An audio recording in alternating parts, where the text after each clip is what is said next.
বিশ্বকাপের আর বেশি দিন বাকি নেই। আগামী বছরের মাঝামাঝি সময়ে শুরু হবে ফুটবলের সবচেয়ে মর্যাদাপূর্ণ টুর্নামেন্ট ফিফা বিশ্বকাপ।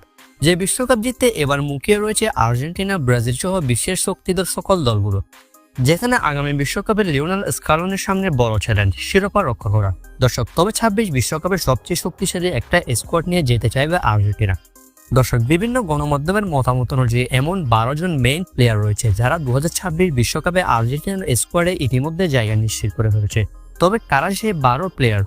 চলুন এক নজরে দেখে নেওয়া যাক কোন 12 জন তারকা 2026 বিশ্বকাপে আর্জেন্টিনার স্কোয়াডে তাদের জায়গা নিশ্চিত করেছে।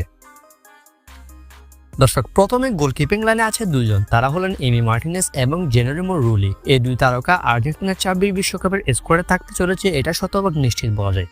অন্যদিকে ডিফেন্সের লেফট ব্যাকে নিকোলাস টাগলিয়াফিকো, সেন্টার ব্যাক হিসেবে ক্রিস্টিয়ান রোমেরো, লিসান্ড্রো মার্টিনেজ এবং নিকোলাস ওটামেন্ডি, সেই সাথে রাইট ব্যাকে নাহুয়াল মলিনা, এই তারকারাও থাকছেন। দর্শক, অন্যদিকে মিডফিল্ডে আর্জেন্টিনার স্কোয়াডে নিশ্চিতভাবে যারা যারা থাকতে চলেছেন তারা হলো এনজো ফার্নান্দেজ, অ্যালেক্সিস ম্যাকঅ্যালিস্টার এবং রদ্রিগো দি পল। এই তিন তারকা সুনিশ্চিতভাবে আর্জেন্টিনার 26 বিশ্বকাপের স্কোয়াডে থাকতে চলেছে। এবং ফরওয়ার্ড লাইনে লিওনেল মেসি, তার সাথে থাকবেন আলভারেজ এবং লাউতারো মার্টিনেজ। লিওনেল মেসির সাথে সেন্টার ফরওয়ার্ডে আলভারেজ এবং লাউতারো মার্টিনেজ সুনিশ্চিতভাবে আর্জেন্টিনার স্কোয়াডে জায়গা পেয়েছেন।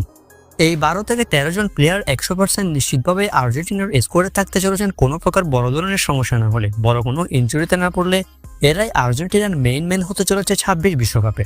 এছাড়া থিয়াগো আলমাদা, ফ্রাঙ্কো মাস্তান্তোনারও থাকতে পারেন বিশ্বকাপে, যদিও তা নিশ্চিতভাবে এখনো বলা যাচ্ছে না।